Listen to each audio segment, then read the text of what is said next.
800歲在過後，幾多在其學校路面臨講，係咪是得就時間來開學嘅問題？屏東高速有位總頭睇800嘅水災呢，未係幾長衝嘅，當天嘅新豐國小更加總共有差唔多80位學生嘅。學校講，除了會聽數外縣市嘅在其學生嘅請寄宿家庭來本人方便去讀書以外，未來也會安排相關嘅在校輔導課程，同時講絕對會提31幾年找時間開學。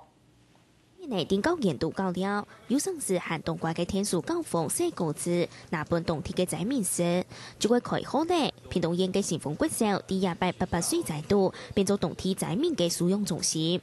面對係唔係早啲早點時間開學呢？高中表示已經安排災民係同附近嘅太子農場度，同時係同外縣市嘅在期學生嘅，沒安排好些的。經濟狀況還可以的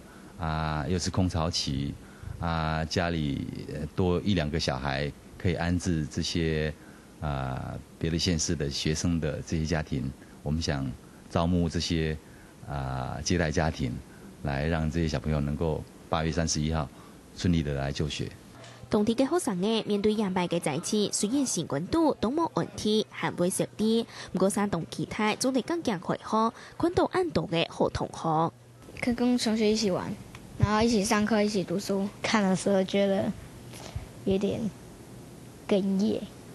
對，然後就是會想說，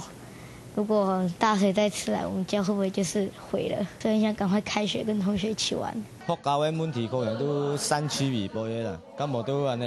鄰邊那邊還沒處理好，這邊的學校沒有問題。啲開學過後嘅課程安排，新豐國小未有為初步規劃，仲會留800嘅水災事件，容易啲課堂嘅教學度，聽數學生嘅實施在後嘅心理輔導。自然包括了國語的學習包括了社會科包括了數學甚至這些東西，我們大概都可以融入裡面。那希望學校能夠在這一方面也發展一個針對於8·8水災的一個學校的一個本位課程。